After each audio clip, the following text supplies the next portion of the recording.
For the second year, Springfield Public Schools has kicked off their Super Saturdays and Sunday programs in collaboration with Springfield Public Libraries.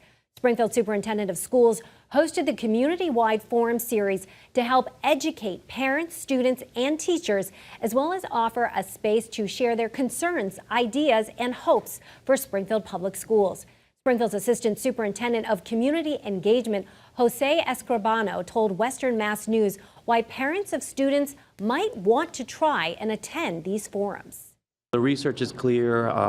Families that are involved, their children do better. And so what we really want to do is making sure that we have opportunities for families to engage the school district and the school district to also just be transparent about what we're doing, give information to families, and then that way they can better support their children at home. He added that since last year, there has been an increase in family engagement and people wanting to get involved.